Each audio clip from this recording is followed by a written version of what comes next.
কি সময় এলো, এক ফোঁটা বৃষ্টি নেই, শুকিয়ে সব দিক জ্বলছে। আমরা খাবো কি বলো তো পুটির বাবা? আকাল আকাল আকাল আমাদের ছাড়বে না, আমরা কেউ বাঁচবো না। বউ ছেলে মেয়েদের মুখে ঠিকমতো ভাত দিতে পারছি না। ভগবান ভগবান, একটু বৃষ্টি দাও ভগবান। কি হে রাজ জ্যোতিষী, তোমার গণনায় কি আসছে? কবে বৃষ্টি আসবে? মহারাজ, এখন বৃষ্টি আসার কোনো সম্ভাবনা নেই। মহারাজ, একটা যজ্ঞ করুন, ভগবানকে আহুতি দিন, বৃষ্টির জন্য যজ্ঞ। মন্ত্রী, তোমার কি মত? আমাদের তো সব রকমের প্রচেষ্টা করতে হবে মহারাজ। এই তো সুযোগ, এই সুযোগে কিছু কামিয়ে নেওয়া যাবে। অতিবৃষ্টি আর অনাবৃষ্টি ফি বছরেই কিছু কামিয়ে নেওয়া যাবে। মন্ত্রীমশাই, আমরা বিপদে পড়লে ঈশ্বরকে স্মরণ করি, এটা খুব স্বাভাবিক ঘটনা, কিন্তু অহেতুক খরচ করে হোমযজ্ঞ করা আমি সমর্থন করলাম না। এইগুলোকে বলে প্রাকৃতিক বিপর্যয়। আমরা গাছ কাটছি, পুকুর ভরাট করছি, এগুলো আমাদের পাপের শাস্তি। হ্যাঁ মহারাজ, মানুষ দুঃখে পড়লেই দুঃখ থেকে পরিত্রাণ পাওয়ার জন্য ঈশ্বরের আরাধনা করেন। আমরা এখন সংকটে পড়েছি মহারাজ, আমাদের হোম যজ্ঞ করাটা যুক্তিযুক্ত বলেই মনে হয়। ঈশ্বর মানুষের পরীক্ষা নেন মন্ত্রীমশাই, একটা গল্প শুনুন। গোপাল, গোপাল, তুমি তোমার চিরকালীন পেশা ছেড়ে দিয়ে গল্প কথকের পেশা বেছে নিলে নাকি? হাড় থেকে গল্প কতক, মরে যাই। আহ, এখন এই দুঃসময়ে অহেতুক নিজেদের মধ্যে আক্রমণ প্রতি আক্রমণ করো না তো, সংযত হও। আমি সব দিক ভেবে সবার কথা শুনে এই সিদ্ধান্ত নিলাম যে এই সময়ে আমাদের কোনো বাড়তি খরচ করা হবে না। মহারাজ, এটাই সঠিক সিদ্ধান্ত। ত্রাণ নিয়েও কিছু এদিক ওদিক করতে হবে। মহারাজের আদেশ শিরোধার্য। ত্রাণ নিয়ে কি ভাবছেন মহারাজ? আমি আজ সারা রাত ধরে ভাববো এই অবস্থায় আমার দরিদ্র প্রজাদের জন্য কি করা যায়। বাবা, আজ আমার সভা এই পর্যন্তই। কাল কিন্তু সবাই খুব তাড়াতাড়ি রাজসভায় আসবে। ঠিক আছে।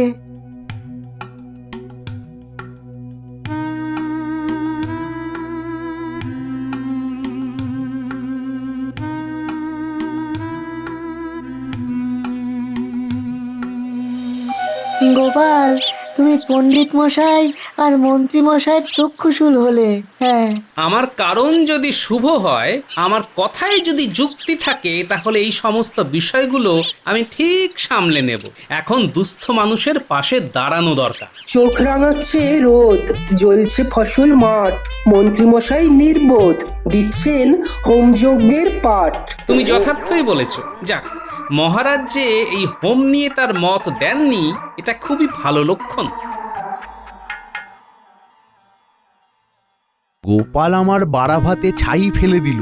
মহারাজকে বেশ রাজি করিয়ে আনছিলাম, ওইখানেই জল ঢেলে দিল। সত্যি, নিজেও খেলো না আর আমাদেরও খেতে দিল না।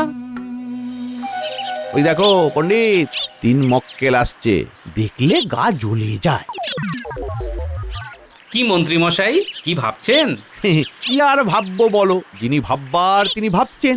তাহলে এক কাজ করুন মন্ত্রীমশাই, আপনি আর পণ্ডিত মশাই মিলে হোমযজ্ঞের আয়োজন করুন। ভালোবাসা থাকলে একটু তো দেশের দশের জন্য খরচ করা যায়। তুমি আর বেশি কথা বলো না তো, রাজসভায় অনেক কথা বলেছো, এবার একটু চুপ করে থাকো। আমরা কি করব সেটা আমরা ভাববো। মন্ত্রীমশাই ভাববেন দেশের কথা। বাবা, সেইটা শুনে বুকের মাঝে লাগলো ব্যথা। তুমি কার সাথে কথা বলছো তুমি জানো? আমার লেজে পা দিও না, যখন ছোবল খাবে তখন বুঝবে। ওরে বাবা, সভাকবি, বিজ্ঞানী, পালাও পালাও। মন্ত্রীমশাই এক বিচিত্র দুপে জীব।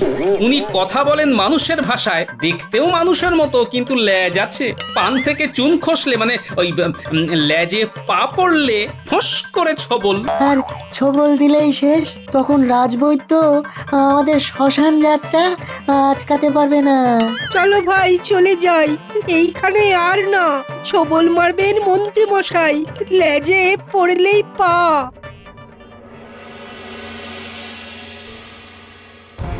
দেখেছেন মন্ত্রীমশাই, গোপালের সাথে সাথে ওই সভাকবি আর বিজ্ঞানী খুব বেড়েছে। ধরাকে একেবারে সরা দেখছে। ঠিক আছে, সময় আমারও আসবে, দিন আমারও বদলাবে, তখন সুদে আসলে সব উসুল করে নেব। চলো।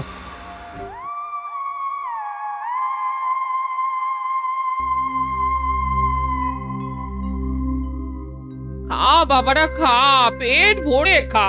যতক্ষণ ঘরে চাল ডাল মজুদ আছে ততক্ষণ আমি তোদের খাওয়াতে পারবো। হ্যাঁ, তারপর আমি আর জানি না রে। মাঠ পুরো ফাঁকা হয়ে গেছে গো দিদা, বৃষ্টি না হলে উপায় নেই। বাবা মা সবাই কিরকম চুপ হয়ে গেছে।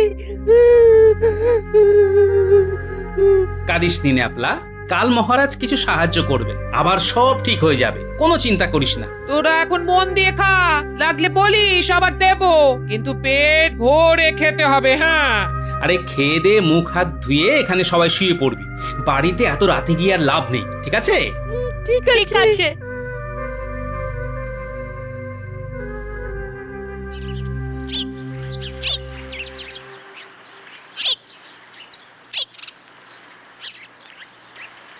দীর্ঘ পথশ্রমে খুব ক্লান্ত আমি, একটু জল দিতে পারো? প্রভু, কোনো জায়গায় এক ফোঁটা জলও নেই। আমরা জল সেই কত দূর থেকে নিয়ে আসছি, আমরা তেষ্টা মেটাবো কেমন করে? হ্যাঁ, একটু গলা ভেজালেই আমি আবার চলতে পারবো। এক ঘটি জল দাও। এই নিন প্রভু, এই নিন।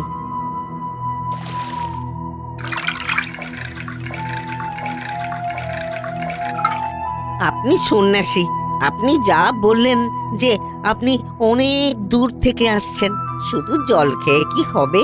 দুটো মিষ্টি খান, আমার দোকানের মিষ্টি। এই দারুণ দুর্দিনেও তুমি তোমার ধর্ম ভোলনি, এটা আমি মনে রাখবো বাবা। আর তোমাদের একটা কথা বলি, খুব শিগগিরই আকাশ জুড়ে মেঘ ডাকবে, বৃষ্টি হবে, চিন্তা করো না। বলছেন প্রভু? বলছি, দুঃখের পরে সুখও আছে, এটা চাকার মতো ঘোরে।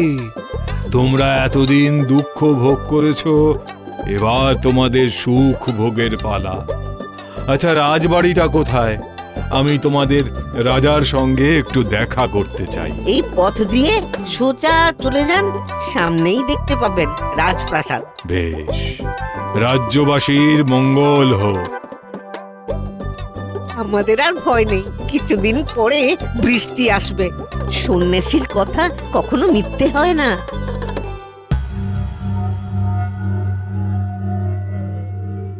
আজ সভা শেষ হওয়ার পর আমার প্রজাদের, মানে দরিদ্র প্রজাদের হাতে কিছু অর্থ আমি দেব। পয়সার কথা শুনলেই মনটা কেমন কেমন করে ওঠে। আমি তো মন্ত্রী, আমার হাত দিয়েই পয়সা বিতরণ হবে নিশ্চয়ই। তাহলে এখান থেকে কিছু কিছু মোহর সরানো যেতে পারে। কি হলো মন্ত্রী, তুমি আবার ভাব জগতে চলে গেলে কেন? আহা, বেশি না ভেবে যেটা করা উচিত সেটাই এক্ষুনি করো না। আগে কি করব সেটা তো বলে দিন। ঘেরা পেটাও, সারা রাজ্যে জানিয়ে দাও আজ বিকেল থেকে কাল বিকেল পর্যন্ত আমি রানীমার হাত দিয়ে আমার রাজ্যের সব দরিদ্র মানুষের হাতে কিছু মোহর এবং কিছু খাদ্যবস্তু দেব। যাও যাও যাও, এখনই প্রচার করতে শুরু করো। কি হয়েছে প্রহরী, কোনো খবর আছে? মহারাজ, এক সন্ন্যাসী রাজসভাতে আসতে চান আপনার সঙ্গে দেখা করতে। ওই শুরু হলো, এই সব সন্ন্যাসীদের খেয়ে দেয়ে কাজ নেই, এই অবস্থাতেও ওনাদের সাহায্য করতে হবে। প্রহরী, ওই সন্ন্যাসীকে বিদায় করো, বলো মহারাজ এখন খুব ব্যস্ত। যখন যে কাজটা করতে হবে ঠিক তার উল্টো কাজটাই মন্ত্রী মশাই করবে। তার মানে এই দুর্দিনে রাজকোষ থেকে কিছু সাহায্য করতে হবে, এটা তোমার মত? আপনি বুঝলেন কি করে যে সন্ন্যাসী সাহায্য চাইতে আসছেন? দরজা থেকে সন্ন্যাসীকে ফিরিয়ে দিলে রাজ্যের অমঙ্গল হয়, সে বোধটুকু নেই আপনার? মন্ত্রী, তুমি কোথায় আমায় সঠিক মন্ত্রণা দেবে, না তার বদলে তুমি যন্ত্রণাই দিচ্ছ ক্রমাগত। গোপাল, তুমি ঠিক বলেছ, সন্ন্যাসীকে আমার ডাকা উচিত। যাও, সসম্মানে সন্ন্যাসীকে নিয়ে এসো। মন্ত্রীমশাই যন্ত্রণা দেন মন্ত্রণা ছেড়ে, উল্টো পাল্টা অনেক কিছু বলেন মাথা নেড়ে।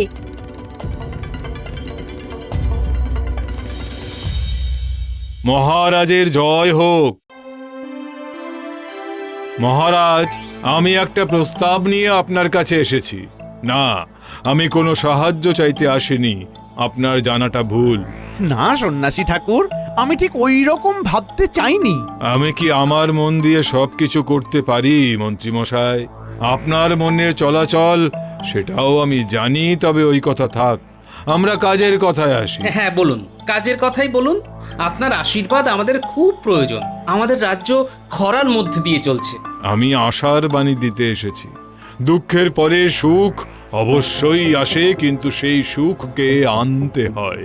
এখানেও সেই সুখকে আনতে হবে মহারাজ, নিজের বুদ্ধি আর বিবেচনা দিয়ে। বুদ্ধি বিবেচনা, তার মানে আমাকে প্রয়োজন। তাই নাকি মন্ত্রী মশাই? ঠিক আছে, দেখা যাক আপনার বুদ্ধি বিবেচনা কি বলে। আমি একটা গল্প বলবো, গল্প বলার পর আমি একটা প্রশ্ন করব, আর সেই প্রশ্নের সঠিক উত্তর দিতে পারলে আগামী 24 ঘন্টার মধ্যে আকাশ জুড়ে বৃষ্টি আসবে। আর যদি মন্ত্রী মশাই আপনি উত্তর দিতে না পারেন, তবে আপনার খুব ক্ষতি হবে, কারণ আপনি আমাকে না জেনে বিচার করেছেন।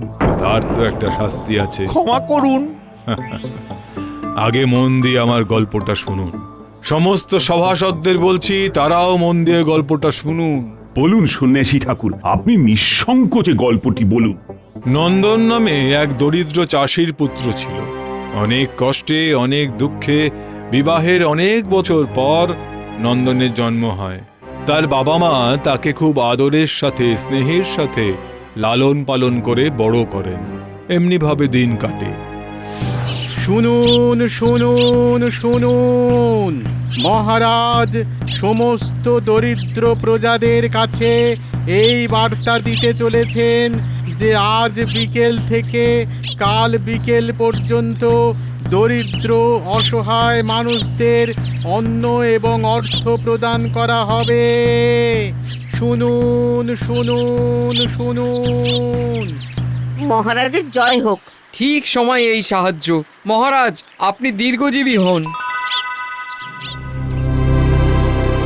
নন্দন পড়াশোনা করেনি, লেখাপড়ায় তার অভিরুচি ছিল না, কিন্তু সে বিদ্বান এবং পণ্ডিতদের সাথে মেলামেশা করত। পড়াশোনার ইচ্ছে ছিল না, কিন্তু বিদ্বান লোকেদের সাথে মেলামেশা করতে তার ইচ্ছা করত। মানে সহজে সব কিছু শিখে নেবার ধান্দা। কেন এই কথাটা বলছেন মন্ত্রী মশাই? অনেকেই শিক্ষিত হয় না, কিন্তু জ্ঞানের আকাঙ্ক্ষা তো থাকে। যেমন আমি, লেখাপড়া তো হলো না, তাই বিজ্ঞানী, সভাকবি, পণ্ডিত এদের সাথে একটু বেশি সময় কাটাই, কিছু শিখবো বলে। দারুণ বলেছ গোপাল, একেবারে সঠিক কথা বলেছ। নিন নিন প্রভু, আপনার গল্প বলতে থাকুন। এমনি ভাবে দিন যায়। নন্দনের বয়স সবে 10। একদিন সে অনেক বন্ধুদের সাথে খেলছিল, ঠিক তখন ওই জায়গা দিয়ে একজন পণ্ডিত যাচ্ছিলেন। পণ্ডিতের নাম বিষ্ণু শর্মা। ওদের কাদা মাখা বল পণ্ডিতের গায়ে লাগে। পণ্ডিতের সাদা কাপড়ে কালো ছোপ পড়ে যায়। পণ্ডিত রেগে যান। সবাই ভয়ে ভয়ে চলে গেলে নন্দন কিন্তু দাঁড়িয়ে থাকে। বাহ, সৎ সাহস আছে বলতে হবে। একা দাঁড়িয়ে থাকা চারটিখানি কথা নয়। কি যে চলছে কিছু বুঝতে পারছি না। সন্ন্যাসী এসে গল্প বলছে আর মহারাজ বসে বসে শুনছে। আমার এই গল্প আপনার ভালো না লাগতে পারে মন্ত্রীমশাই, কিন্তু আপনাকে শেষ পর্যন্ত থাকতে হবে। এই কথাটা মনে রাখবেন, কারণ উত্তরটা দিতে হবে, নইলে কিন্তু আপনার সমূহ ক্ষতি। যা ভাবছি তাই দেখি সব হুবহু বলে দিচ্ছে। এ তো মহা মুশকিল হলো। এর সাথে পেরে ওঠা খুব মুশকিল। উনি কিসের জন্য এসেছেন? না না না না বাবা, আর ভাববো না, আর ভাববো না। সেটাই আপনার পক্ষে মঙ্গলজনক মন্ত্রীমশাই। মন্ত্রী, তুমি একটু সুস্থ আর শান্ত হয়ে বসবে, আমাদের কাহিনীটা শুনতে দেবে। মনে রেখো, এই কাহিনীর উত্তর দেওয়ার মধ্যেই আছে আমাদের বাঁচা মরা। অতএব শান্ত থাকো। পণ্ডিত খুব সহজভাবে জিজ্ঞেস করলেন, সমস্ত বদমাশদের মধ্যে তুমি একজন, তা সত্ত্বেও তোমার ভয় হলো না? নন্দন উত্তর দিল, ভয় পেতে হয় যদি, তবে সূর্যকে ভয় পাবো। মনোরম জ্যোৎস্না যে দেয়, সেই চন্দ্রদেবকে কেন ভয় করব? বাহ, ভারী চমৎকার কথা বললো তো। এইখানেই আমার প্রথম প্রশ্ন। মহারাজ, নন্দন এই রকম কথা কেন বলল? কি মন্ত্রীমশাই, আমার প্রথম প্রশ্নের উত্তর দিন। পণ্ডিতকে চন্দ্রদেব বলল কেন নন্দন? কি গোপাল, সত্যি তো, পণ্ডিতকে চন্দ্রদেব বলল কেন? অন্য কোনো নাম দিল না কেন? খুব সহজ উত্তর সন্ন্যাসী ঠাকুর। ওই পণ্ডিতের গায়ে সাদা পোশাক, চাঁদ সাদা, আর পণ্ডিতের সাদা পোশাকে কালো ময়লা দাগ হলো কলঙ্ক। যাদের গায়ে কলঙ্ক থাকে। একেবারে সঠিক উত্তর। সত্যিই তোমার বুদ্ধি আছে গোপাল। বেশ, এরপর আবার শুরু করি গল্পের দ্বিতীয় ভাগ।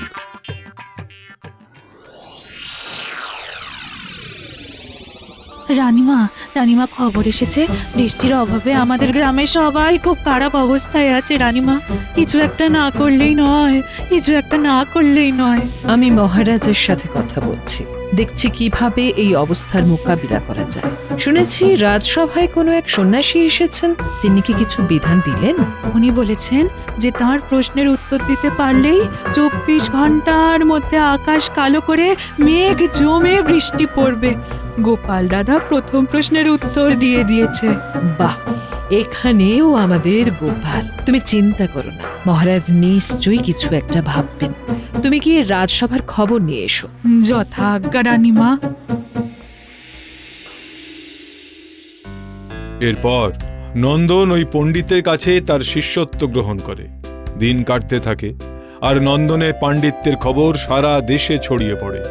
একদিন সে দেশের রাজা নন্দনকে ডাকেন তার সাথে শাস্ত্র আলোচনার জন্য, এবং সেখানেও নন্দন জয়ী হয়।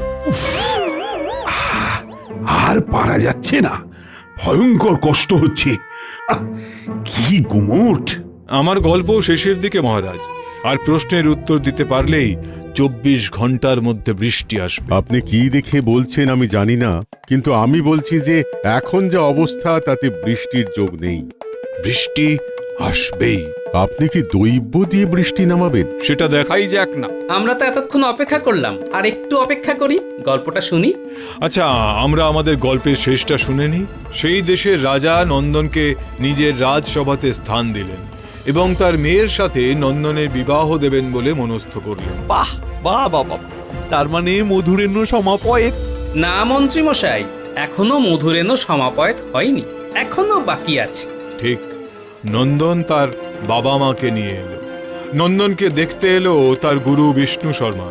বিষ্ণু শর্মা এসে নন্দনকে বলেন তাকে রাজসভাতে বহাল করবার জন্য মহারাজকে বলতে। নন্দন রাজি হয়নি, তাই তো সন্ন্যাসী ঠাকুর? তার মানে নন্দন একজন অকৃতজ্ঞ?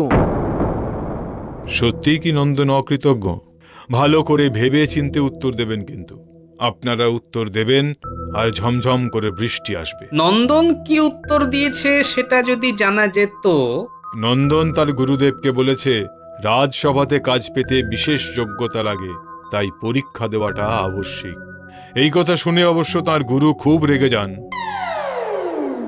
রানীমা, সন্ন্যাসী ঠাকুরের গল্প শেষ, এবার প্রশ্নের উত্তর দিতে হবে। এদিকে আকাশ দেখো, আকাশের পশ্চিম দিক কালো হয়ে উঠেছে, বৃষ্টি আসছে। মহারাজ, আপনি কি বলেন? আপনার উত্তর তো পাওয়া গেল না। আমার উত্তর গোপাল দেবে। গোপাল, তুমি যুক্তি দিয়ে, তোমার বুদ্ধি দিয়ে বিচার করে বলো। মহারাজ, নন্দন মোটেই অকৃতজ্ঞ নয়, বরং ও ভীষণ রকম কৃতজ্ঞ। ও নিজের মা বাবাকে তার সুসময়ে মনে রেখেছে। যদি ও অকৃতজ্ঞ হতো তাহলে তার মা বাবাকে ডেকে নিজের কাছে রাখত। কিন্তু তার গুরুর সাথে যা ব্যবহার করলো তাকে কি কৃতজ্ঞতা বলে?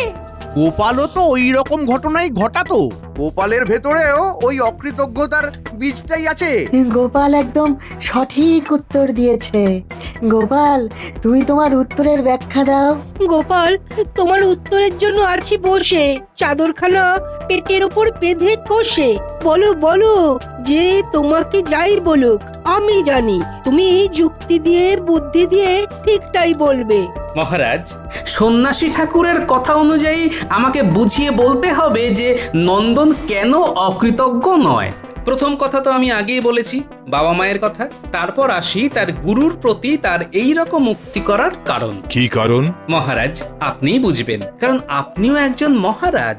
নন্দন জানে তার গুরুদেব কতটুকু জানে, কিন্তু মহারাজ জানে না যে তার গুরুদেব সত্যি অনেক কিছু জানে। যদি গুরুদেবকে পক্ষপাত করে রাজসভাতে নিযুক্ত করত তাতে ঝুঁকি ছিল। কিসের ঝুঁকি? নন্দনের গুরু যদি তার কাজ দিয়ে মহারাজকে খুশি না করতে পারত সেখানে নন্দনের প্রতি মহারাজের বিশ্বাস কমে যেত, সেটা হতো নন্দনের মহারাজের প্রতি অকৃতজ্ঞতা। সাধু সাধু সাধু গোপাল সাধু, অসাধারণ অসাধারণ তোমার পর্যবেক্ষণ। হ্যাঁ, এবারের মতো না হয় গোপালের বুদ্ধিমত্তায় সন্তুষ্ট হয়ে আমি দৈব বলে বৃষ্টিদান করলাম, কিন্তু বারবার তো সেটা সম্ভব নয়। প্রকৃতি রক্ষার দায়িত্ব তোমাদের সকলকেই নিতে হবে। ওই শুনুন মহারাজ, বজ্রপাতের আওয়াজ। এবার তাহলে একটু বৃষ্টিতে ভেজা যাক। চলো চলো, তাহলে আমরা সবাই এই বৃষ্টিতে গা ভেজাই।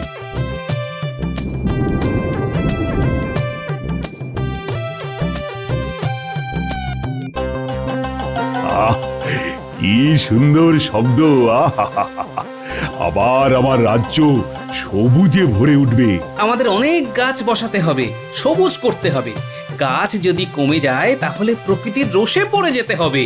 ঠিক বলেছ, গাছ লাগাতে হবে, সেচ কাটতে হবে, তবেই তো আমরা অনাবৃষ্টি থেকে বাঁচতে পারবো।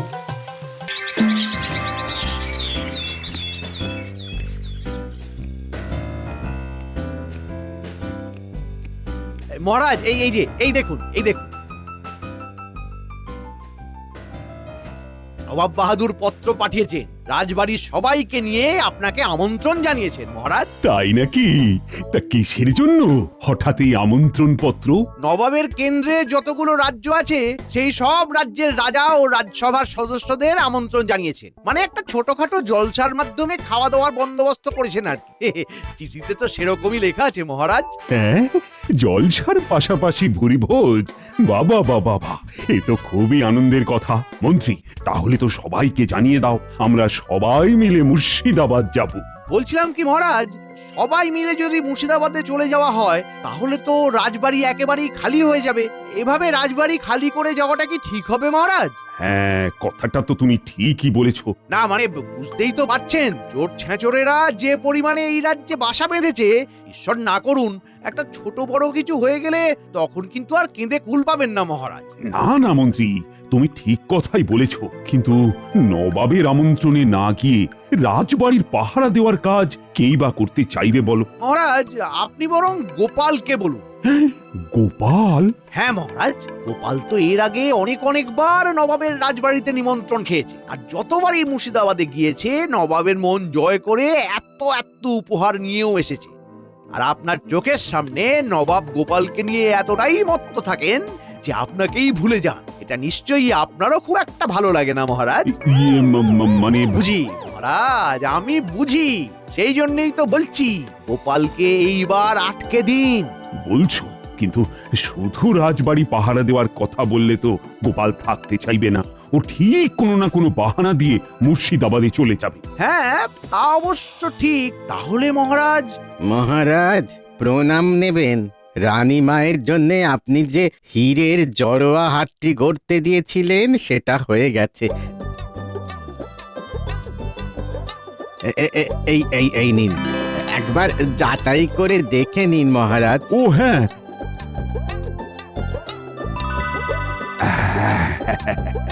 হারটা আমার বেশ পছন্দ হয়েছে। ঠিক আছে, কত কি হয়েছে নায়েব মশাইকে হিসেব দিয়ে তোমার প্রাপ্য অর্থ নিয়ে যাও। থামুন মহারাজ, থামুন। কি হলো মহারাজ? পেয়েছি, গোপালকে আটকাবার জব্বর উপায় পেয়েছি। কি উপায়?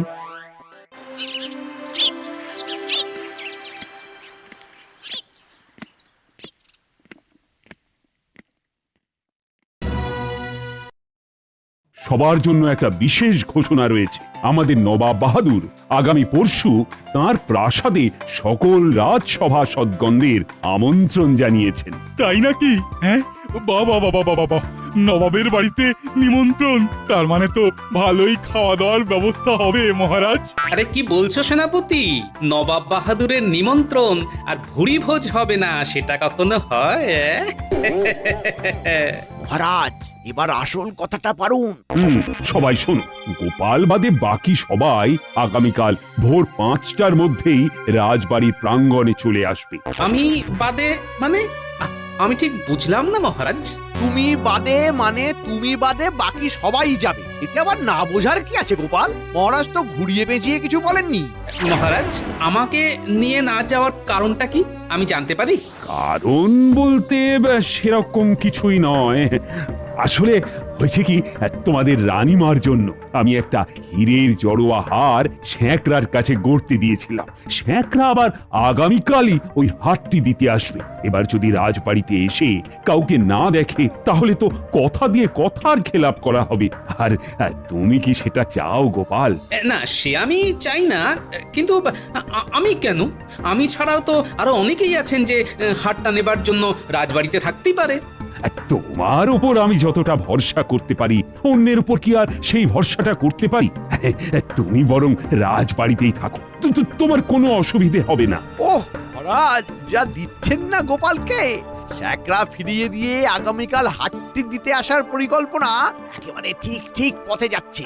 এবারের টিকোটা জব্দ হবে।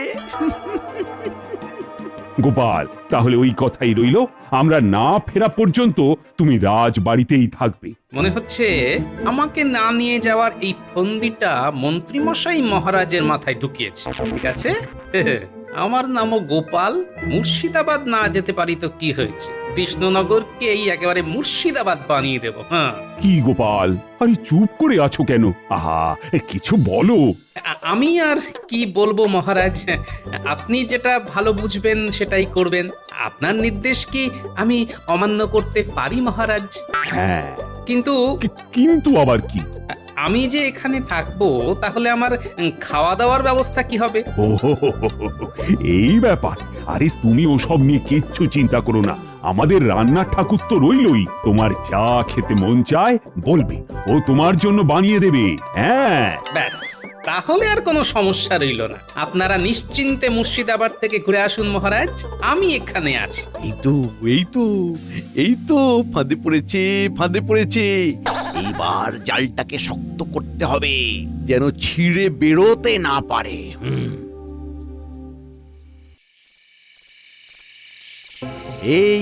এই নে রাজবাড়ির সদর দরজার নকল চাবি। ঠিক সময়ের মধ্যে যেন কাজটা হয়ে যায়। আরে মন্ত্রী মশাই, আপনি কিচ্ছু চিন্তা করবেন না, সব কাজ একেবারে ঠিক সময় হয়ে যাবে।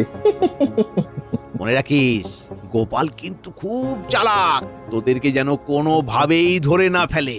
আপনি আমাদের উপর দায়িত্ব দিয়েছেন তো? দিয়েছেন, কিন্তু এবারে মন্ত্রী মশাই আমাদের মোহরের অঙ্কটা একটু বাড়িয়ে দেবেন। হ্যাঁ। আরে তোদের সাথে কি আমার মোহরের সম্পর্ক রে? আমি আছি তোদের পাশে, কাজটা কর না। তারপর তো আছি, মোহরের অঙ্ক বাড়াবো, কচু বাড়াবো।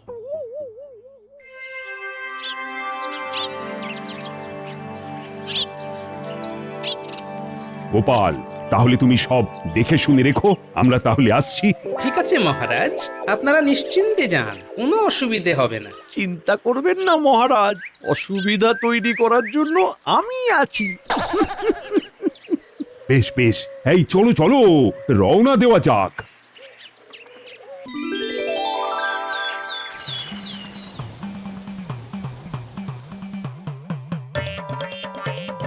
এই যে ঠাকুর, জল খাবারের ব্যবস্থা কত দূর? এই তো ওই এসেছে। আরে কি মাত্র এই কটা লুচি? কি বলছো গোপাল, এখানে তো 50 খানা লুচি আছে, এতেও তোমার হবে না? আরে এই লুচি আমার পেটের এক কোণায় পড়ে থাকবে। তুমি আরো শখানেক লুচি ভাজো ঠাকুর, আরো শখানেক। আরো শখানেক? রাজার হালে থাকবো, রাজার হালে।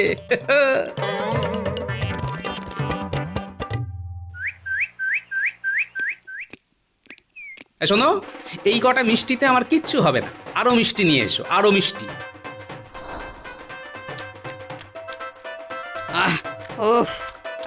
কি হলো, থামলে কেন? মিষ্টি নিয়ে এসো। গোপাল, আর তো মিষ্টি নেই, সব শেষ। ও, মিষ্টি শেষ? তা মিষ্টি শেষ তো কি হয়েছে, ফলমূল তো আছে নাকি? হ্যাঁ, মানে তা আছে। তাহলে দাঁড়িয়ে আছো কেন? নিয়ে এসো, নিয়ে এসো।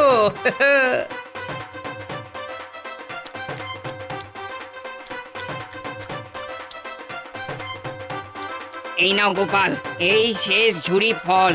রাজবাড়িতে কিন্তু আর ফল নেই। ঠিক আছে ঠিক আছে, তুমি যাও।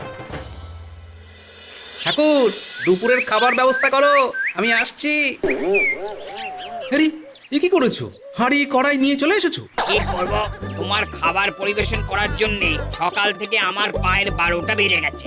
একবার এদিক একবার ওদিক, তাই একেবারে সব খাবার নিয়ে চলে এসেছি।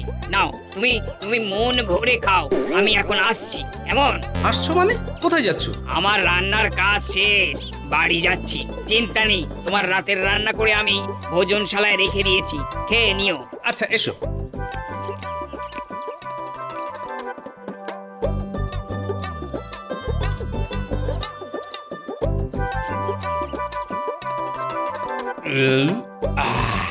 সারাদিন অনেক খেয়ে ফেলেছি, এবার একটু বিশ্রাম দরকার।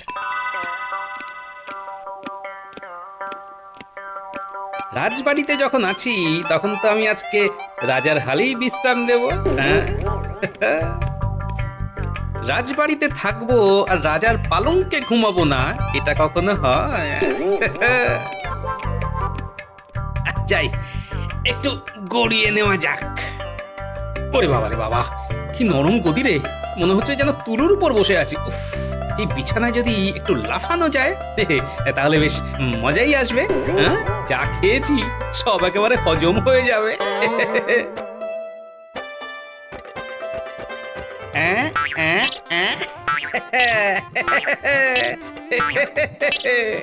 ওরে বাবা রে বাবা, এ তো বিছানা নয়, তুলোর বস্তা।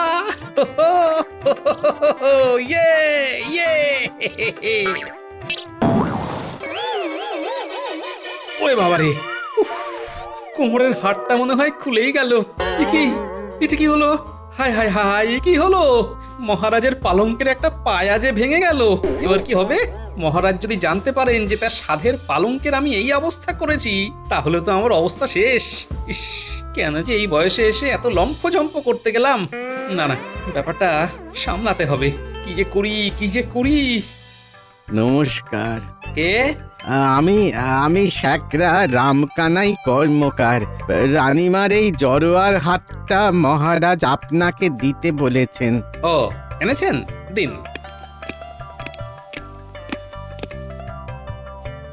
সবই তো ঠিক আছে, কিন্তু এই হাটটাই যদি গতকাল দিয়ে দিতেন তাহলে আমার মুর্শিদাবাদ যাওয়াটা হতো। আরে আমি তো গতকালকেই হাটটা নিয়ে এসেছিলাম, কিন্তু মন্ত্রী মশাই আর মহারাজ দুজনেই আমাকে বললেন যে আজকে এসে আপনার হাতে হাটটা দিয়ে যেতে। ও, তাহলে এই ব্যাপার। আমাকে ইচ্ছে করেই মুর্শিদাবাদে নিয়ে যাওয়া হয়নি। হ্যাঁ, এখন তো মনে হচ্ছে মহারাজের পালঙ্ক ভেঙে আমি একেবারে ঠিক কাজ করেছি।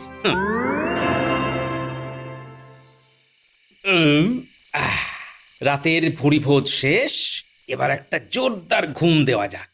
কিন্তু মহারাজের পালঙ্কটা, ওটার কি ব্যবস্থা করা যায়? ধুর, যা হবে কাল দেখা যাবে।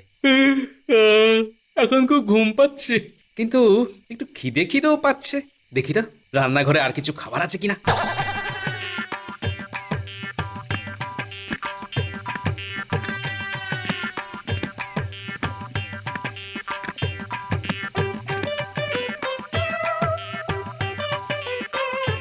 এই দেখো, রান্নাঘরে ভোজনশালায় গলা লুকিয়ে রেখে আমাকে ঠাকুর বলল ফল নাকি সব শেষ।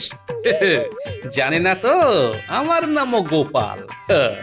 আমার নজর থেকে খাবার আড়াল করা অত সহজ নয়।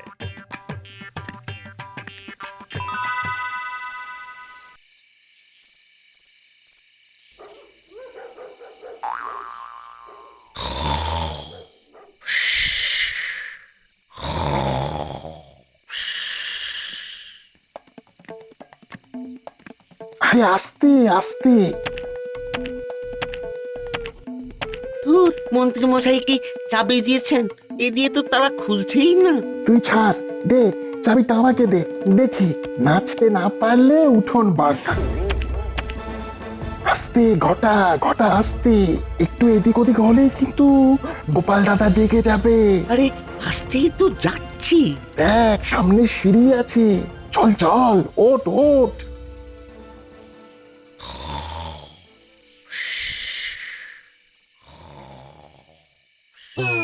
ওরে বাবারে, ওরে বাবারে। এই কিসের যেন একটা চিৎকার হলো না? হ্যাঁ, তাহলে কি রাজবাড়িতে কেউ ঢুকেছে? দেখি তো একবার।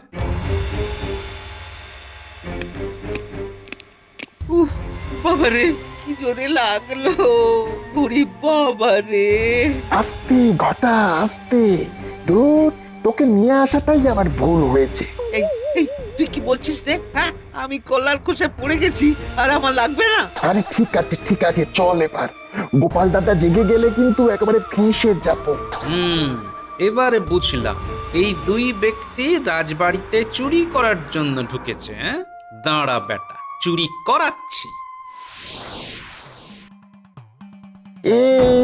কি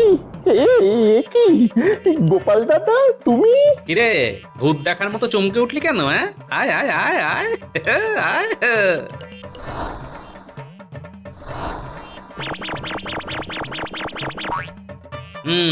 এবার বলতো ঠিক কি কি চুরি করার জন্য রাজবাড়িতে এসেছিলি? বিশ্বাস করো গোপাল দাদা, চুরি করার মতলবে আমরা এখানে আসিনি। তাহলে এত রাতে রাজবাড়িতে কি লুকোচুরি খেলতে এসেছিলে বাবা? বল বল, নইলে কিন্তু মহারাজের অনুপস্থিতিতে রাজবাড়িতে চুরি করার অপরাধে তোদের শুলে চড়ানোটা কেউ আটকাতে পারবে না। হ্যাঁ, না না গোপাল দাদা, অমন করে বলো না। বলছি বলছি সব বলছি। এবার পথে এসো বাবা। মন্ত্রী মশাই আমাদের এখানে পাঠিয়েছিলেন। মন্ত্রী? হ্যাঁ, রানীমার জড়োয়ার হাটটা চুরি করে নিয়ে যাবার জন্য ওই মন্ত্রী মশাই আমাদের পাঠিয়েছেন। আমাদেরকে ওই রাজবাড়ির সদর দরজার নকল চাবিও দিয়েছিল। ও, মন্ত্রীর পেটে পেটে এত? দাঁড়াও বেটা মন্ত্রী, তোমার মজা আমি দেখাচ্ছি। নইলে আমার নামও গোপাল না। হ্যাঁ,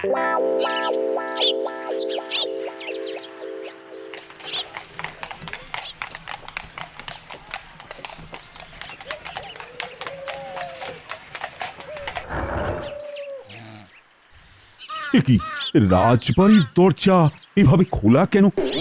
ঘটা নিশ্চয়ই এতক্ষণে সব চুরি করে ফাঁকা করে দিয়েছে। হ্যাঁ, সেটাই তো। সদর দরজা এভাবে হা করে খোলা আছে। গোপাল কোথায়? চলো তো ভেতরে গিয়ে দেখি। কি অবস্থা! দেখুন মহারাজ, দেখুন দেখুন কাকে দিয়েছেন রাজার পাট। চোর এসে গোপালকে চুরি করে নিয়ে গেলেও ওর ঘুম ভাঙবে না। ওর ঘুম আমি ভাঙাচ্ছি। গোপাল! কি মহারাজ, আপনি এসে গেছেন? এইসব কি গোপাল?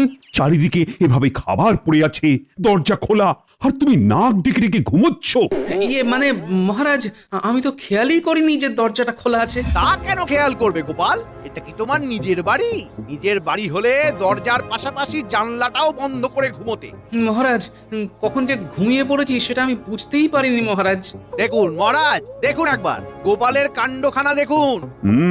সেটাই তো দেখছি। মহারাজ, আর সময় নষ্ট করবেন না, এবার গোপালের থেকে হাতটা চেয়ে নিন। হ্যাঁ, গোপাল, তোমাকে তো কালকে শ্যাকরা হারখানা দিয়ে গেছে। আগে হ্যাঁ মহারাজ। দাও দেখি, হারটা দাও আমাকে। হাতটা তো এতক্ষণে আমার সিন্ধুকে পৌঁছে গেছে। এবার জমবে মজা। হাটটা যে কোথায় রাখলাম? কোথায় রাখলে মানে? আরে শ্যাকরা তো তোমার কাছেই দিয়ে গিয়েছিল। কি? হ্যাঁ, সে তো দিয়েছিল, কিন্তু তারপরে আমি তো খেতে বসেছিলাম। তারপর যে কোথায় রাখলাম মনেই তো করতে পারছি না। গোপাল, আমার কিন্তু রক্তচাপ বেড়ে যাচ্ছে। দাঁড়ান মহারাজ, দাঁড়ান, এত চিন্তা করবেন না। চিন্তা করবেন না মানেটা কি? গোপাল, তুমি কি বলতে চাইছো বলো তো? হ্যাঁ, হীরের জড়োয়া হারের মূল্য কতটা তুমি কি জানো? আরে মন্ত্রী মশাই, আপনি এত উত্তেজিত হচ্ছেন কেন? হারটা নিশ্চয়ই এই বাড়িতেই রয়েছে, কিন্তু কোথায় রেখেছি সেটাই মনে করতে পারছি না। একটু খোঁজাখুঁজি করলে ঠিকই পাওয়া যাবে, বুঝলেন? মন্ত্রী, আমি আর একে সহ্য করতে পারছি না। তুমি তাড়াতাড়ি কিছু একটা ব্যবস্থা করো। আমি কি করি বলুন তো মহারাজ? হ্যাঁ, মনে পড়েছে। হারটা তো আমি মহারাজের ঘরের পালঙ্কের তলায় রেখেছিলাম। কি? আমার ঘরের পালঙ্কের তলায় তুমি হার রেখেছো? গোপাল, তুমি ঠিক বলছো তো? হ্যাঁ মহারাজ, আমি তো ওখানেই রেখেছিলাম। মহারাজ, এই গোপালের কথা একেবারে বিশ্বাস করবেন না। দাঁড়ান, আমি দেখে আসছি।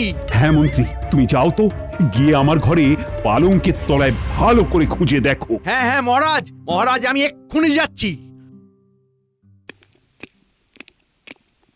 7 দিন এক করে খুঁজলেও ওই হার পাওয়া যাবে না। জানি তো হারটা নেই, তাও একবার মহারাজের সামনে খোঁজাখুঁজির একটা নাটক করতে হবে। দেখি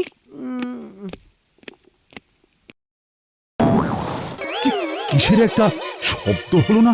হ্যাঁ হ্যাঁ হ্যাঁ হ্যাঁ হ্যাঁ, আমার ঘর থেকেই তো শব্দটা এলো মনে হয়। যাই তো দেখি। মন্ত্রী যেমন আমাকে ফাঁসানোর মতলব করেছিল, আমিও উল্টো চাল মন্ত্রীকে দিলাম। সেনাপতি, আমার সাথে একবার এসো তো। মন্ত্রী মশাই, তাহলে দোষের ভার এবার কার হবে? শোনো, তুমি বটা ঘটাকে নিয়ে মহারাজের ঘরের বাইরে অপেক্ষা করবে। আমি ডাকলে ওদেরকে নিয়ে ঘরে আসবে, কেমন?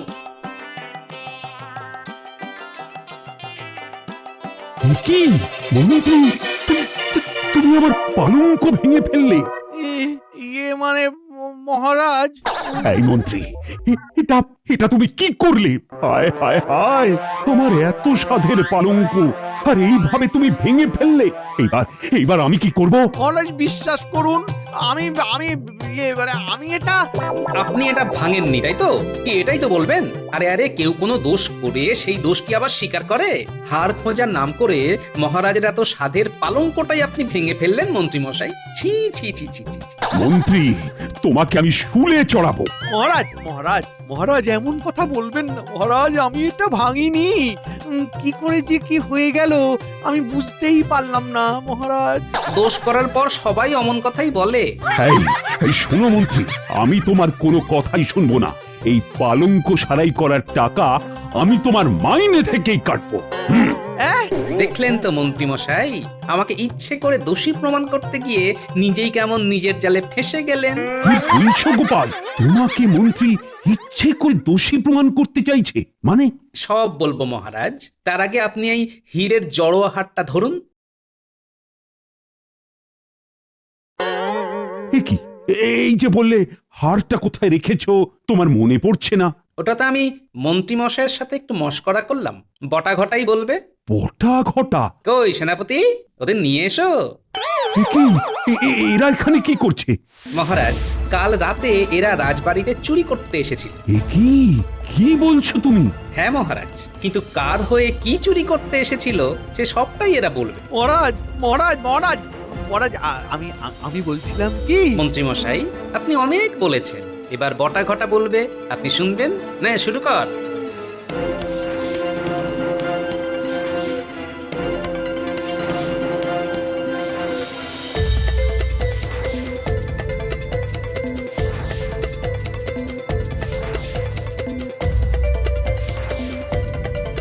আমার ভুল হয়ে গেছে। তোমার এত বড় স্পর্ধা, তুমি আমার পেছনে কাঠি করো। এইবার তোমাকে আমি কঠোর হাতে শাস্তি দেব। আমার পালঙ্ক নষ্ট করা আর হীরের হাত চুরির ফন্দি করার জন্য আজ থেকে আগামী 6 মাস তোমার মাইনে বন্ধ। হ্যাঁ নয় হ্যাঁ। আর গোপাল, এই মন্ত্রীর বুদ্ধিতে তোমাকে আমি মুর্শিদাবাদ নিয়ে যাইনি। সত্যি সত্যি আমি তোমার কাছে খুব লজ্জিত গোপাল। আরে না না মহারাজ, আপনি এত চিন্তা করবেন না। আপনারা মুর্শিদাবাদে থেকে একদিন যা খেয়েছেন, আমি এই রাজবাড়িতে থেকে এক বেলাতে সেই খাবার খেয়েছি। যা হয় ভালোর জন্যই হয় মহারাজ।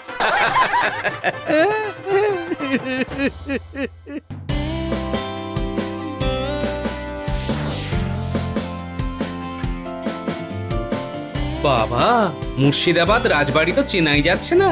নবাব তো পুরো রাজবাড়ির ভোল বদল করে দিয়েছেন। আজ নবাব বাহাদুরের জন্মদিন বলে কথা, রাজবাড়ি তো সেজে উঠবেই। ওই যে নবাব বাহাদুর আসছেন। এসো এসো এসো কৃষ্ণচন্দ্র, এসো এসো। জন্মদিনের শুভেচ্ছা আর মন ভরা ভালোবাসা। ধন্যবাদ গোপাল। যাক, কেউ তো একজন আমাকে জন্মদিনের শুভেচ্ছাটা জানালো। আমি তো ভাবলাম তোমরা হয়তো ভুলেই গেছো। বেশ বেশ বেশ, এবারে এসো দেখি আমার সাথে।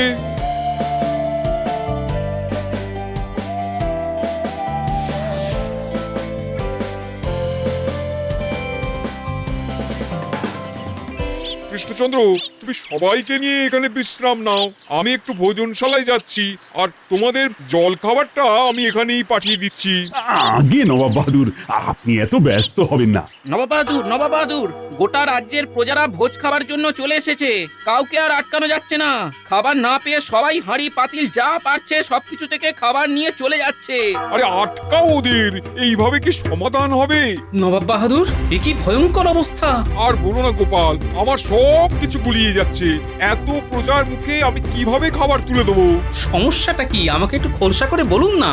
রাজ্যের প্রজার সংখ্যা অনুযায়ী খাবারের সুবন্দোবস্ত করেছিলাম, কিন্তু এত খাবার রান্না করার জন্য তো আমার কাছে তেমন বাসনপত্র নেই। এতটা বেলা হয়ে গেছে, সবাই অভুক্ত, তাই একটা পদ তৈরি হতে না হতেই যে যার মতন খাবার তুলে নিয়ে খেয়ে নিচ্ছে। এই সমস্যা তো আমি এক্ষুনি তুড়ি মেরে সমাধান করে দেবো। হ্যাঁ, আচ্ছা নবাব বাহাদুর, আপনাদের আশেপাশে কোনো কামারশালা আছে? আছে তো, কিন্তু কামারশালা দিয়ে কি হবে?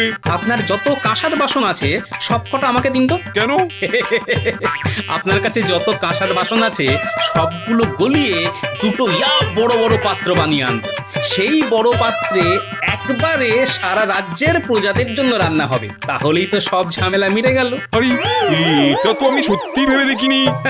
তাহলে আর দেরি করবেন না, দুটো দাস দিয়ে সব বাসন আমাকে বোঝাই করে দিন, আর প্রজাদের কাছ থেকে 2 ঘটিকা সময় চেয়ে নিন। আমি এক্ষুনি দিচ্ছি সব।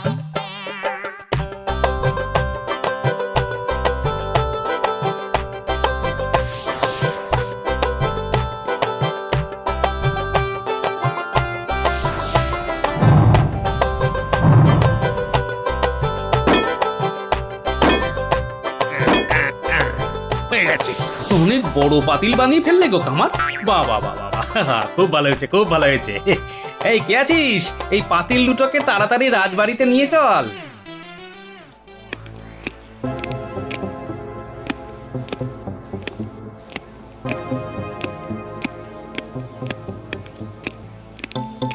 গোপালের এত দেরি হচ্ছে কেন? কিছুই তো বুঝতে পারছি না। নবাব বাহাদুর, আপনি গোপালের কথা মতো সমস্ত বাসন বাতিল না করলেই ভালো করতেন। এতক্ষণে অন্তত আরো 100 লোকের জন্য তো রান্না হয়েই যেত। এবার একসাথে 1000 লোকের রান্না হবে। কি কাণ্ড, এত বড় পাতিল! নবাব বাহাদুর, রাজবাড়িতে এমন পাতিল থাকা খুবই দরকার। নিন নিন, এবার আর সময় নষ্ট না করে রান্না শুরু করুন। হ্যাঁ বাবুর্চি, তুমি রান্না শুরু করো।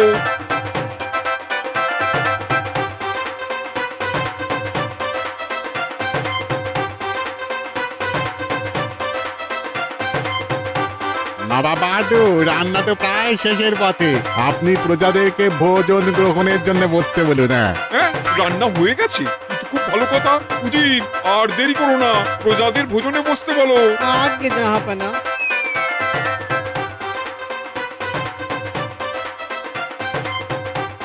হ্যাঁ হ্যাঁ হ্যাঁ, খাও খাও খাও, সবাই মন ভরে আত্মা ভরে খাও। উফ, এতক্ষণ মনে হয় বুক থেকে পাথরটা নামলো।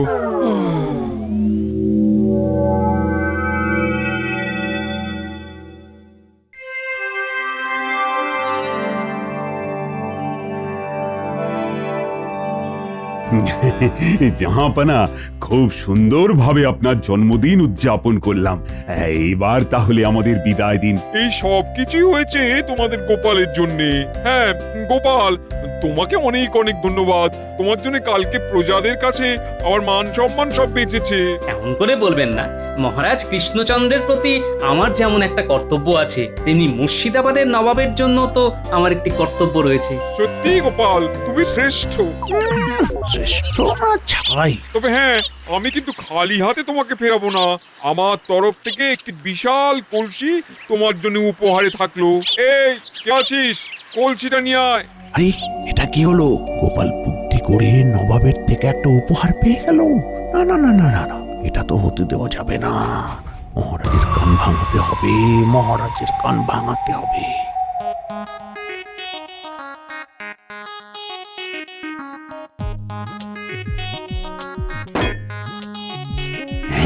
এত বড় কলসি, এটা কি হলো মহারাজ?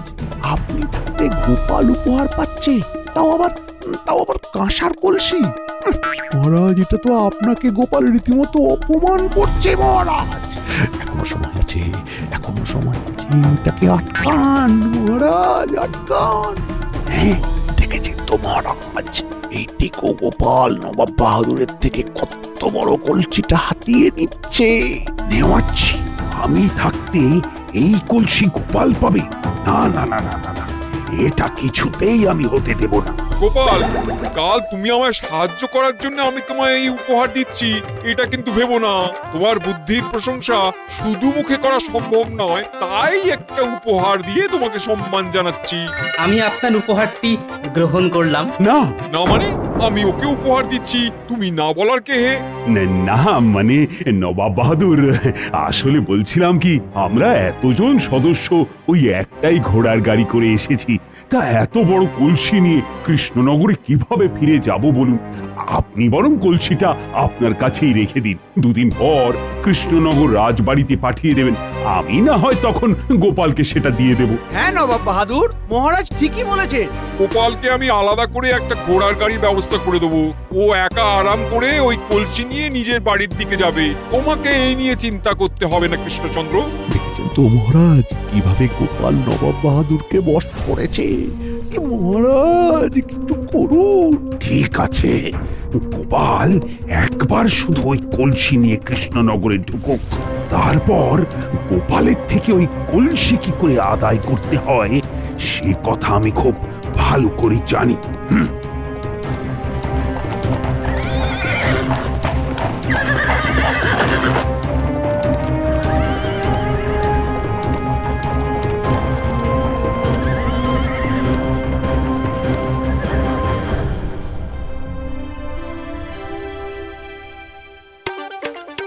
বাপ রে বাপ, এত বড় কলসি তো আমি জন্মেও দেখিনি গো। এটা হলো গোপালের বুদ্ধির পুরস্কার, বুঝলে? বলছিলাম এই এত বড় কলসি তো আনলে, এই কলসি ভর্তি করে চাল রাখলে কেমন হয়? শখখানা তো মন্দ নয়, এমনি কলসিটা এত বড় যে এটাকে সদর দরজা দিয়ে বাড়ির ভেতরে নিতে পারছি না, এদিকে সেটাই কিনা উনি চাল রাখবেন। আর এত বড় কলসিতে চাল রাখতে গেলে কম চাল লাগবে বলে তোমার মনে হয়? আমি সারা বছর যা মাইনে পাই তা দিয়েও আমি এই ঘোড়া পূর্ণ করতে পারবো না গিন্নি।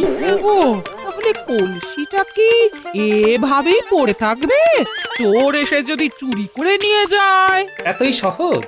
যতদিন না দরজা কাটিয়ে কলসিটা বাড়ির ভেতরে নিতে পারছি ততদিন কলসিটা এখানে শিকল আর তালা দিয়ে বেঁধে রাখবো, হাতে টাকা কড়ি এলে দরজাটার ব্যবস্থা করতে হবে। এবার যাও দেখিনি, ঘর থেকে একটা তালা আর শিকল নিয়ে এসো।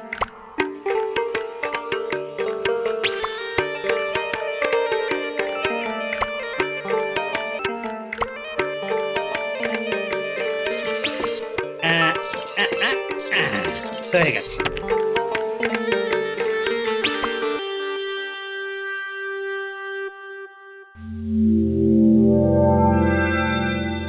গোপাল, নবাবের থেকে কলসি পেয়ে কেমন লাগছে? খুব খুশি হয়েছি, আপনার বৌমাও খুব খুশি হয়েছে। তবে ঘোড়াটা এতই বড় যে সদর দরজা দিয়ে বাড়ির ভেতরে নিতে পারছি না। হ্যাঁ, তাহলে ঘোড়াটা কি করলি? ওই বাড়ির সামনে একটা গাছের সাথে শিকল দিয়ে বেঁধে রেখেছি। আসলে আমার বাড়ির দরজাটা খুব ছোট তো, তাই আর কি। নবাব বাহাদুর যে কেমন উপহার দেন আমার তো মাথাতেই আসে না। কাউকে উপহার দেওয়ার আগে তার সামর্থ্যটা বিচার করে তারপর তাকে উপহার দেওয়া উচিত, নইলে বেকার বেকার উপহারটা নষ্ট হয়। আসলে যার ঘরে যেমন জিনিস শোভা পায় তাকে তেমন জিনিস উপহার দেওয়াটাই উচিত। কি বলেন মহারাজ? একেবারে ঠিক বলেছ মন্ত্রী, গোপালের ঘরে তো ওই কলসি শোভাই পায় না। গোপালকে গোপালের ব্যবহারের যোগ্য কোনো উপহার দেওয়া উচিত ছিল। ব্যাপারটা কি মহারাজ, হঠাৎ এভাবে কথা বলছো কেন? তাহলে মহারাজ আমি আপনাকে একটা উপায় দিতে পারি। কি উপায়? আপনি গোপালের থেকে ওই বড় কলসিখানা নিয়ে নিন, আর তার বদলে গোপালকে একটা ছোটখাটো কলসি দিয়ে দিন, যেটা আসলে গোপাল ব্যবহার করতে পারবে। কারণ ওই বড় কলসি আপনার এই রাজবাড়িতেই শোভা পায়, গোপালের ওই চালের বাড়িতে নয়। ঠিক বলেছ মন্ত্রী, এই জন্যই তোমাকে এত ভালো লাগে। তাহলে মহারাজ আমি লোক পাঠিয়ে গোপালের বাড়ি থেকে কলসিটা আনার ব্যবস্থা করি। হ্যাঁ, করে ফেল, করে ফেল। দাঁড়ান মহারাজ, তোমার আবার কি হলো? ওই উপহার আমি আপনাকে দিতে পারবো না, ওটা আমার প্রাপ্য অধিকার। আমি আমার বুদ্ধির পরীক্ষা দিয়ে ওই পুরস্কার লাভ করেছি মহারাজ। বুদ্ধি না ছাই, ছোট ছোট কতগুলো পাতিলকে গলিয়ে বড় পাতিল তৈরি করে এনেছো। এতে আবার কোন বুদ্ধির পরিচয় মিলেছে তোমার? মহারাজ কোনোভাবে কি আপনার আমার প্রতি হিংসা হচ্ছে? আমি তোমাকে দেখে হিংসা করবো কেন? না আসলে আমার মাথায় এত বুদ্ধির ভান্ডারের জন্য আমি নবাবের থেকে উপহার পাচ্ছি, তাই ভাবলাম আর কি। তাই শোনো গোপাল, তোমার থেকে 10 গুণ বেশি বুদ্ধি আমার মাথায় আছে। তাই? হ্যাঁ তাই। ঠিক আছে মহারাজ, চলুন তাহলে একটা খেলা খেলি। কি খেলা? বুদ্ধির খেলা মহারাজ। বুদ্ধির খেলা? সেটা আবার কি? দেখুন মহারাজ, আমার কাছে কলসিটা আছে, এটা আমি নবাব বাহাদুরের থেকে বুদ্ধি করে অর্জন করেছি। এবার আপনি একদিনের মধ্যে বুদ্ধি করে আমার থেকে কলসিটা অর্জন করে দেখান তো দেখি। আপনি যদি একটা রাত বুদ্ধি করে কলসিটা থেকে আমাকে আলাদা করতে পারেন, তাহলে আমি বুঝবো আপনার মাথায় বুদ্ধি আছে, আর আমি খুশি মনে আপনাকে ওই কলসিটা উপহার হিসেবে দিয়ে দেব। এটা আবার কোনো ব্যাপার? বেশ, তবে একটা কথা মনে রাখবেন মহারাজ, আপনি যদি হেরে যান তাহলে ওই ঘড়া ভর্তি চাল আর ঘড়াটা আমার বাড়ির সদর দরজা দিয়ে বাড়ির ভেতরে ঢোকানোর ব্যবস্থা আপনাকে করে দিতে হবে। মনে থাকবে তো মহারাজ? আরে হ্যাঁ মনে থাকবে, মনে থাকবে। মহারাজ চিন্তা করবেন না, আমাদের কাছে অনেক যন্ত্র আছে। ওর ওই জং ধরা শিকল কাটতে আমার 1 মুহূর্ত সময় লাগবে না। কিন্তু মন্ত্রী, একটা সমস্যা আছে। কি মহারাজ? দেখো, গোপাল তো সারাদিন ধরেই ঘোড়াটা পাহারা দেবে। ও যা চালাক, ওই ঘোড়াটা 1 মুহূর্ত কাজ ছাড়া করবে না। দিক না কেন, এটা তো আমাদের পক্ষেই ভালো হবে। মানে গোপাল সারাদিন ধরে কলসিটা পাহারা দেবে আর ক্লান্ত হয়ে গভীর রাতে ঘুমিয়ে পড়বে, আর সেই সুযোগে ঘোড়াটা আমরা সরিয়ে আনবো। হ্যাঁ এটা ঠিক, কিন্তু রাতেও যদি না ঘুমোই তাহলে তো ঘুমের পুড়িয়া আছেই মহারাজ। সেটা আমি ঠিক কায়দা করে ওদের খাওয়ারের সাথে মিশিয়ে দেব, তাতেই দুজনেই ঘুমিয়ে উপকার। বাহ বাহ বাহ মন্ত্রী, তোমার মাথায় বুদ্ধি আছে। তুমি তাহলে সেপাইদের বলে দাও, আজ রাতের মধ্যেই ওই ঘোড়াটা কিন্তু আমার চাই। আপনি কিচ্ছু চিন্তা করবেন না মহারাজ, আজ রাতেই কলসিটা আপনার হাতে তুলে দেব। মহারাজ যতই আপনি ঘুষুর ঘুষুর ফুসুর ফুসুর করুন না কেন, ওই ঘোড়াখানা আপনি আর পাচ্ছেন না।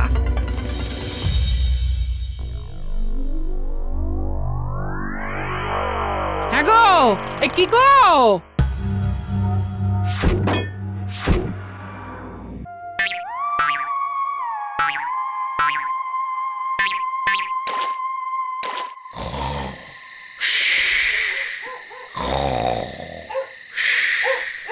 এই মানুষটার কাণ্ড দেখো, কেমন নাক ডেকে ঘুমোচ্ছে। ওইদিকে মহারাজ কলসি নিয়ে চলে গেলে বুঝবে ঠেলা। এ কি গো, উঠবে নাকি? আরে আরে আরে আরে, হলোটা কি? তোমার কি কোনো কাণ্ড জ্ঞান নেই গো? বলি বাইরে কলসিটা এভাবে বাঁধা আছে আর তুমি এদিকে সারাদিন ধরে নাক ডেকে ডেকে ঘুমোচ্ছ। মহারাজ যদি কলসিখানা তুলে নিয়ে যায় তখন কি হবে? যা কাজ হবে এখন হবে। তুমি যে কি বলো না, আমি কিছুই বুঝি না। তোমার অত বুঝে কাজ নেই। না নাও চলো, খেতে দেবে চলো। এসো।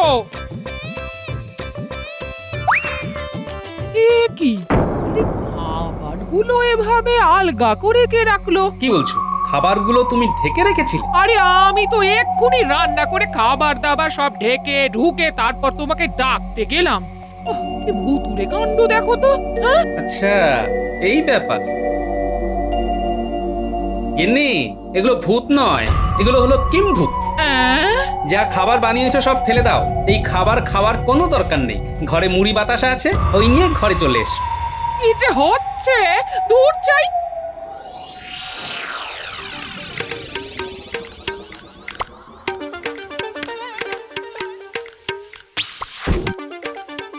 এই তো কলসিখানা একেবারে ঠিকঠাক রয়েছে গো।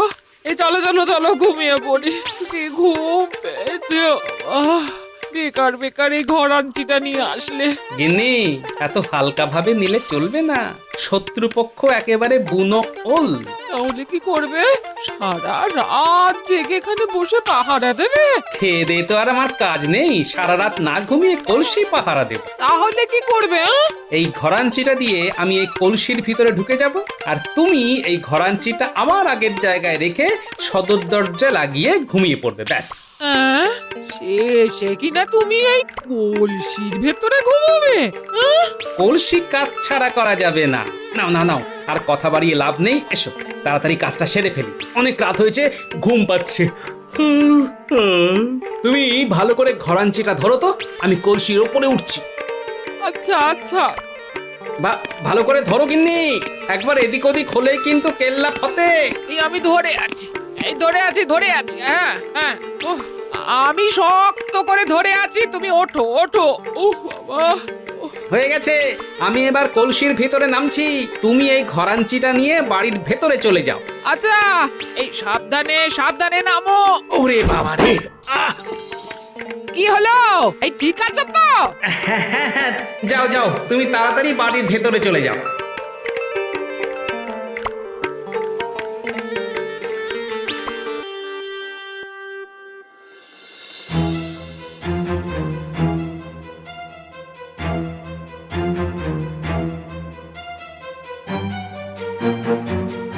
এই তোরা সবাই এইবার কলসিটার তালা আর শেকলটা ভাঙার চেষ্টা কর। কিন্তু মন্ত্রী মশাই, গোপাল দাদা জেগে যাবে না তো? জেগে গেলে কিন্তু কারোর আর রক্ষে থাকবে না। আরে না না না, ওরা এখন গভীর ঘুমে ঘুমোচ্ছে। নে কাজ শুরু কর। কি হলোটা? একটা তালা আর একটা শিকল ভাঙতে এতক্ষণ সময় লাগে? গোপাল দাদা, এই তালাতে এত প্যাঁচ লাগিয়েছে যে কোন দিক দিয়ে শুরু আর কোন দিক দিয়ে শেষ কিছুই তো বুঝতে পারছি না। এই গোপালটার পেটে পেটে যত প্যাঁচ, ওর শিকলেও ততখানি প্যাঁচ। চল, এভাবে ঠুকঠাক করে হবে না, জোরে ঘা মারতে হবে, জোরে। কিন্তু ঘা মারলে যে আওয়াজ হবে, সেই শব্দে যদি গোপাল দাদা ঘুম ভেঙে যায়? কিচ্ছু ঘুম ভাঙবে না, যেটা বলছি সেটা কর। আরে এই তো শিকড়টা খুলে গেছে। দেখলি তো আমার কত বুদ্ধি।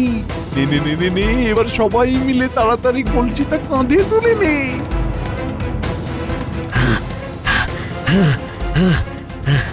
কি রে, এই কি হলো? দাঁড়িয়ে আছিস কেন? কাঁধে তোল। মন্ত্রী মশাই, কলসিটা খুব ভারী, কোনোভাবেই তোলা সম্ভব হচ্ছে না। বললেই হবে? হ্যাঁ, আমিও হাত লাগাচ্ছি।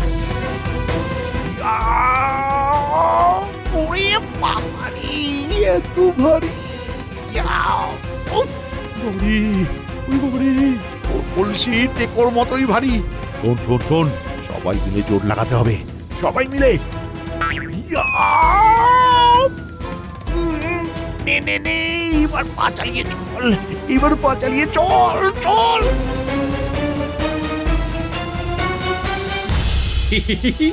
ভালোই হেলানির দুলুনি খাচ্ছি, যাক এবার একটু ঘুমোনো যাক।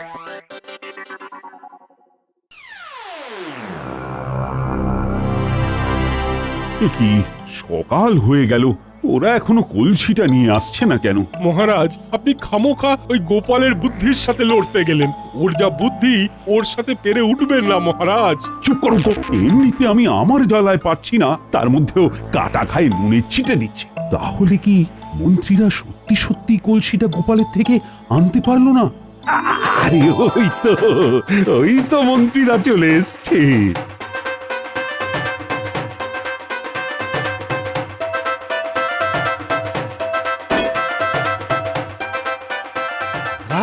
মহারাজ, কলসিটা যা ভারী, এটা আনতে আমাদের অবস্থা শেষ।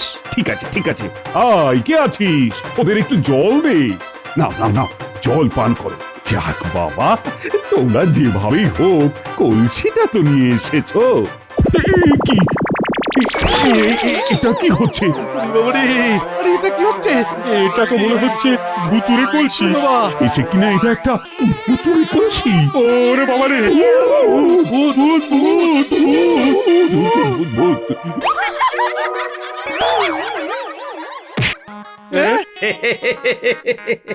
কি সবাইকে কেমন ভয় দেখিয়ে দিলাম? গোপাল, তুমি? মহারাজ, আপনি যে এত ভীতু সেটা তো আমার আগে জানা ছিল না। এই গোপাল, আমার সাথে তুমি মস্করা করছো? না তো, আমি তো বুদ্ধির খেলা খেলছি, যেই খেলায় আপনি হেরে গেছেন আর আমি জিতে গেছি।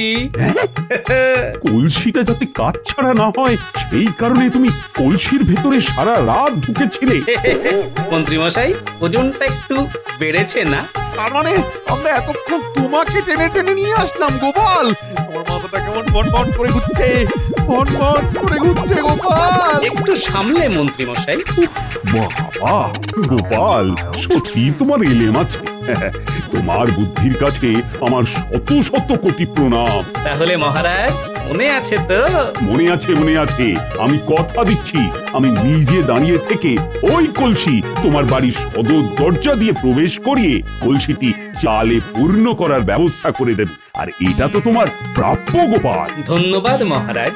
ধন্যবাদ তোমাকে আমাদের এই রকম উচিত শিক্ষা দেবার জন্য। সত্যি গোপাল, বুদ্ধির দিক থেকে তোমাকে কেউ হারাতে পারবে না। ওহরি, কি কাণ্ড বলো দেখি, এ বৃষ্টি তো থামতেই চাইছে না। আর ঘরে ছাতা আছে। তা ছাতা আছে তো কি হয়েছে কি? হ্যাঁ, তা মাথায় দিয়ে রাজসভায় যাবে, মিচি মিচি কামাইয়ে দরকার নেই। হ্যাঁ, তুমি কি নির্দয় গো, এমন বৃষ্টিতে স্বামীকে বাইরে যেতে বলছো? নির্দয় নয় সদয় বলেই বাইরে যেতে বলছি। হ্যাঁ, এই দেখো, মিছিমিছি হেয়ালি করো না তো। কি বলতে চাইছো সোজাসুজি বল। সেই তো তুমি ঘরে বসে খাই খাই করবে, খাই খাই, আর তুমি আমায় মুখ করে করে কানের পোকাগুলো সব নাড়িয়ে দেবে।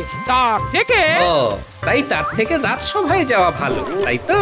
তুমি কি বোকা গো, এই সহজ কথাটা বোঝো না? আরে বাবা, একই ছাদের তলায় দুজন চালাক লোক থাকতে পারে না গো। তাহলে ঘরে কে চালাক শুনি? আরে বাবা, তুমি তুমি তুমি। কে আর বলতে? যাগ্গে, এই ঝটপট করে তৈরি হয়ে নাও।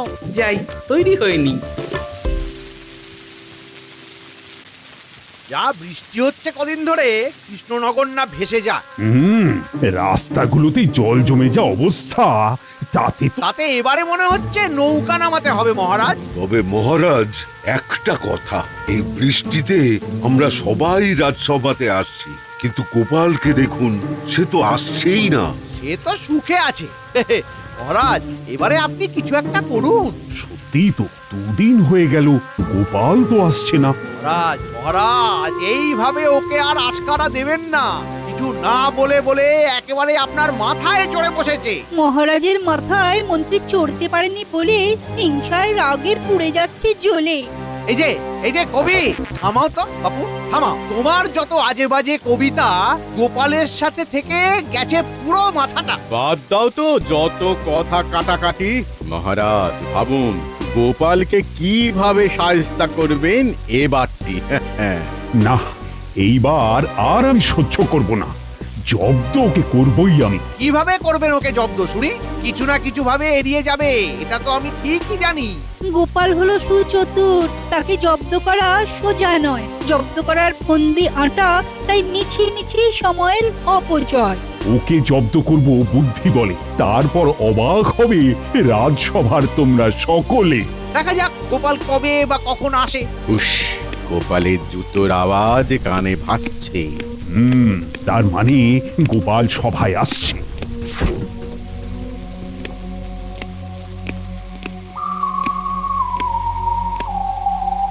কি ব্যাপার গোপাল, সভায় মিছিমিছি এলে কেন? হ্যাঁ, এই বৃষ্টিতে গরম গরম মাছ ভাজা আর খিচুড়ি খেয়ে ঘুমিয়ে পড়লেই তো পারতে। আমার সাথে মাছ ধরতে যাওয়ার জন্য আপনাকে তো পেলাম না, সেই জন্য মাছ ভাজা খাওয়াও হয়নি। এই ফালতু কথা ছাড়ো তো গোপাল, এই দুদিন আসুনি কেন বলো? আগে এই 2 দিন না, ওই ছাতা খুঁজে পাচ্ছিলাম না মহারাজ। এটা কোনো না আসার কারণ? কি বাজে অজুহাত রে বাবা। মহারাজ, গোপালকে সভা থেকে বার করে দিন। আগে হ্যাঁ মহারাজ, মনে আসার ব্যাপক ইচ্ছে থাকলেও ছাতা না পাওয়ায় আসা হয়নি। আরে বাবা, বৃষ্টিটা যখন একটুখানির জন্য হলেও বন্ধ ছিল, তখন তো গামছা মাথায় দিয়ে আসতেই পারতে। সাথে কখানা মাছও পেয়ে যেতে। কি বোকা রে বাবা গোপালটা। হ্যাঁ গোপাল, তুমি এতদিন চালাকির পরিচয় দিলেও আজকে কিন্তু তোমায় আর বোকা না বলে পাচ্ছি না। মহারাজ, গামছা নিয়ে বেরিয়েও তো লাভ হতো না, কারণ এই যা বৃষ্টি, তাতে ভেজা গামছা সহজে শুকতোই না। কি বোকার মতো আজে বাজে অজুহাত দিচ্ছ গোপাল, কেন এমন বোকামি করছো?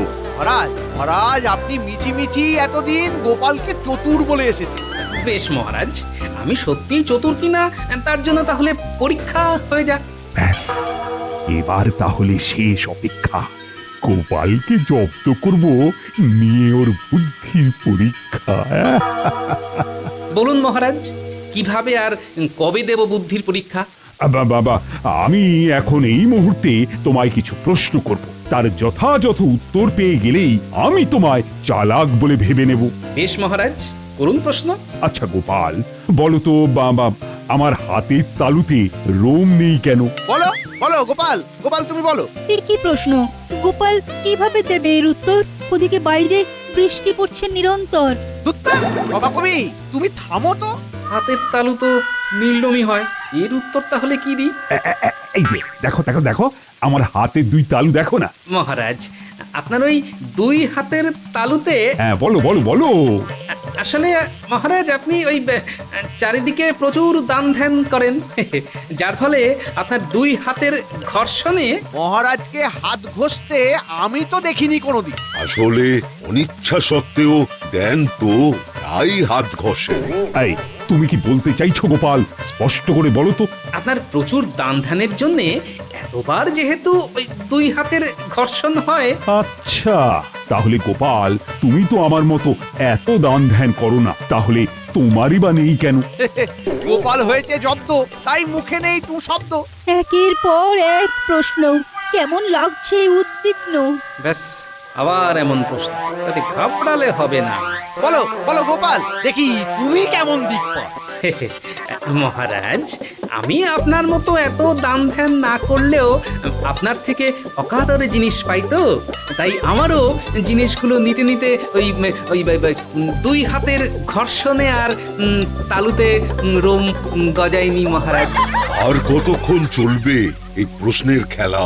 ওদিকে সকাল পেরিয়ে হয়ে গেল দুপুর বেলা। আচ্ছা আচ্ছা আচ্ছা, সবাই চুপ করো তো, আমি শেষ প্রশ্ন করছি গোপালকে। বুঝতেই পারছি মহারাজ আমাকে বোকা প্রমাণিত করতে উঠে পড়ে লেগেছে। নিশ্চয়ই কোনো সাংঘাতিক প্রশ্ন আসতে চলেছে। আচ্ছা, আমার না হয় দান ধ্যান করতে করতে দুই হাতে ঘর্ষণ হয়, আর আমার আপনার থেকে জিনিস নিতে নিতে দুই হাতে ঘর্ষণ লেগে তালুতে রোম গজায়নি মহারাজ। তারপর বলুন। হ্যাঁ, তাহলে এই সভাসদদের হাতের তালুতে রোম নেই কেন? মহারাজ, এই উত্তর তো আপনার জানা। গোপাল, উত্তরটা কিন্তু আমি তোমার মুখ থেকেই শুনতে চাইছি। হ্যাঁ, তাই তো আমাদের রোম নেই কেন, জবাব দাও দেখি। মহারাজ, এদের হাতের তালুতে ওই হিংসে রোম গজায়নি। হিংসা হলে তো আমার গাল আর মুখ ফুলে যায়, হাত তো ফোলে না গোপাল। মন্ত্রী মশাই, আপনার হাত না ফুলে গাল ফোলে, আর গাল ফুললেই আপনি রেগে নিজের দুই হাতের তালু ঘষতে থাকেন, তখন। এক মিনিট, হিংসাতে খালি আমি না, এখানে উপস্থিত সবাই রেগে হাত ঘষে, আমি নিজের চোখে দেখেছি। তাহলেই বুঝুন মহারাজ, মন্ত্রী মশাই নিজেই আপনার প্রশ্নের উত্তর দিয়ে দিয়েছেন। গোপাল, হেঁয়ালি না করে উত্তরটা দাও দেখি। মহারাজ, আপনি যখন আমাকে রাশি রাশি মোহর, নানা ধরনের জিনিস উপহার বা পুরস্কার স্বরূপ দেন, তখন এখানকার সভাসদেরা হিংসেই জ্বলে ওঠে আর রেগে নিজেদের হাত ঘষতে থাকে। আর সেই জন্যেই সভাসদদের হাতের তালুতে হয় না রোম, বরং তাদের এমন কাণ্ডে হয় মাথাটা গরম। আজকের মতো সভা তাহলে এখানেই শেষ করছি। মহারাজ, এক মিনিট। কিছু বলবে গোপাল? আগে হ্যাঁ, বলছি আমার একটা প্রশ্ন ছিল মহারাজ। গোপাল, আজকের মতো সভা শেষ, কালকে আবার প্রশ্নোত্তরের পালা চলবে। যথাজ্ঞা মহারাজ।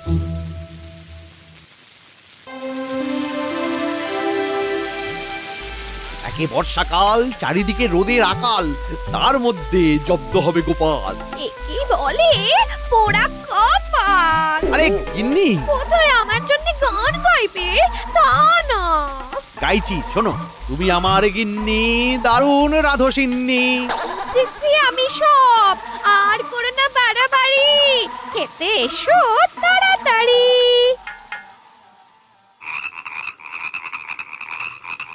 আমায় জব্দ করবে কে, এখনো জন্মায়নি সে।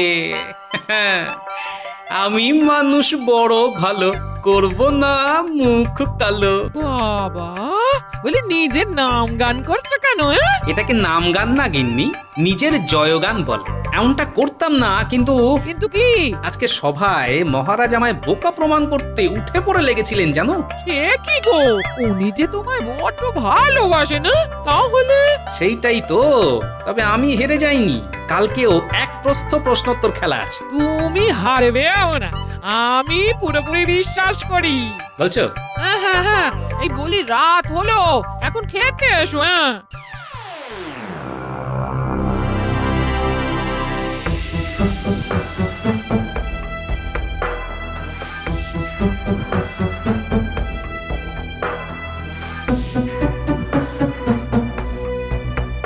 কি ব্যাপার মহারাজ, শোবেন না? চিন্তা হচ্ছে রানী, চিন্তা। কেন মহারাজ?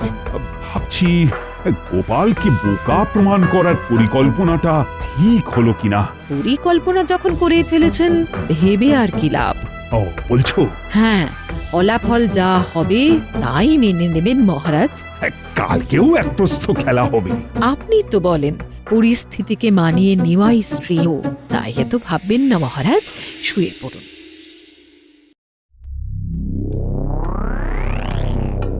সভায় উপস্থিত সকল সভাসদকে সুপ্রভাত জানিয়ে আমি একটা প্রশ্ন করছি মহারাজকে। করো গোপাল, করো, আমি প্রস্তুত। আচ্ছা মহারাজ, বলুন তো পৃথিবীতে সব থেকে শক্তিশালী কে?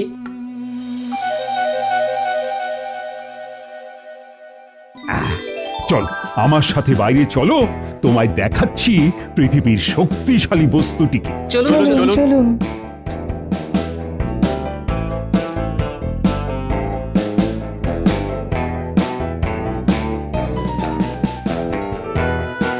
এই যে পাথর পড়ে আছে দেখছো, এই পাথরই হলো সব থেকে শক্তিশালী বস্তু, কারণ পাথর দিয়ে যে কোনো কিছুই ভেঙে দেওয়া যায়। যেমন গোপালের টাক, সভাকবির দাঁত। মহারাজ একদম ঠিক বলেছে। মন্ত্রী চুপ করো, দাঁত কিন্তু একা কবিরই নেই। এবারে আমার পালা।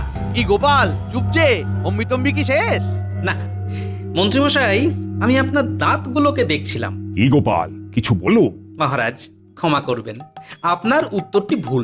আচ্ছা বেশ, প্রমাণ দাও দেখি। আমার সাথে একটা জায়গায় চলুন সকলে, এই পাথর খণ্ডকে বই নিয়ে যেতে হবে। এই মন্ত্রী, পাথরটা তুলে নাও তো।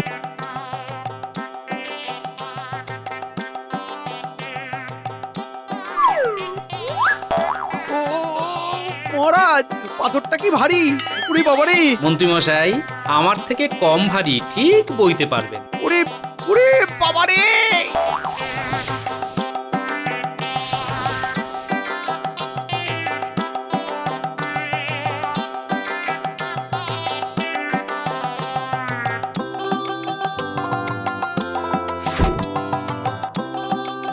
মহারাজ এই দেখুন, কামার ভাইয়ের এই লৌহদণ্ড কেমন ওই ভারী পাথরকে ভেঙে দিতে পারে।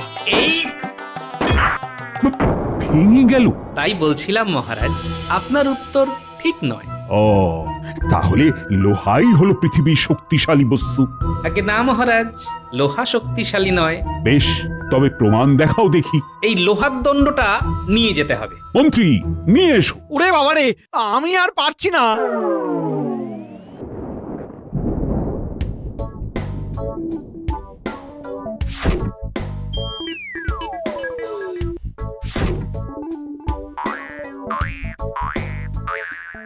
মহারাজ এই দেখুন, আমি আগুন জ্বালছি, আর আগুন কিভাবে এই লোহাকে গলিয়ে দেয় তা নিজের চোখে দেখুন।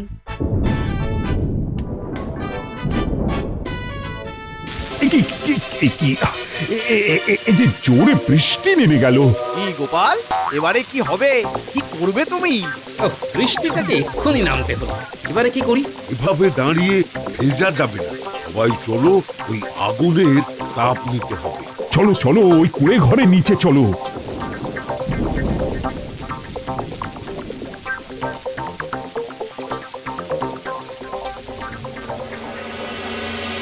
তো আগুন জ্বালতে পোড়াবে কি? চিন্তা নেই, এই লোহাই পোড়াচ্ছি, তাতে তাপও পাবেন আপনারা, আবার প্রমাণও।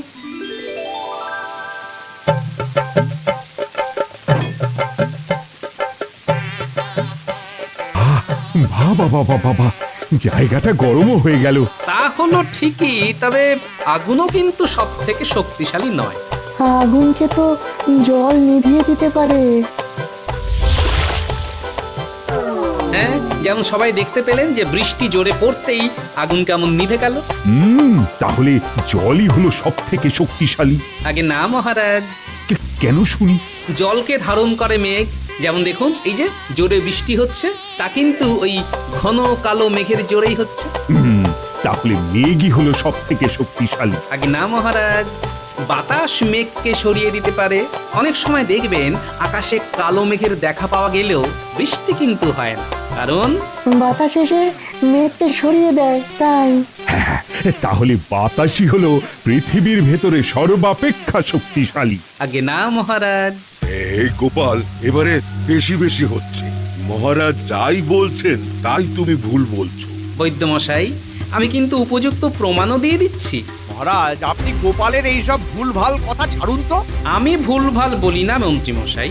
একবার যখন এতটা এগিয়েছি তখন হাল তো আমি ছাড়বো না। আমি প্রমাণ দিতে রাজি আছি মহারাজ। দাও দাও, প্রমাণ দাও। এই মন্ত্রীমশাই, একবার আপনি বাইরে বেরোন তো। কি পাগল নাকি? আর আমি কি না বাইরে যাব? আপনি না বেরোলে প্রমাণ দিতে পারবো না, যে দয়া করে আসুন। মন্ত্রী, শিগগিরই যাও, আমার প্রমাণ চাই। না মানে আরে যাও যাও। ওরে বাবারে, ও কি হাওয়া! ও আমি আমি আমি উড়ে যাব তো গোপাল, আমি তো উড়ে যাব। ঝোড়ো হাওয়ার দাপটে মন্ত্রী মশাই উড়ে যাবেন সপাটে। এই গোপাল, তুমি কি করতে চাইছো বলো তো? সত্যি যা হাওয়া! উফ, মন্ত্রী তো উড়ে গেলেই মুশকিল। আমি যদি খুব ভুল না হই, হয় মন্ত্রী না হয় মন্ত্রীর কিছু একটা উড়লো বলে। মন্ত্রী যদি ওড়ে এই দাপুটে হাওয়ার জোরে, তাহলে যে কি হবে? তবে ধরতে কে যাবে? এই গেল গেল গেল গেল গেল, আমার টুপি উড়ে গেল, উড়ে গেল। এই বাবা, এই কি ও গোপাল!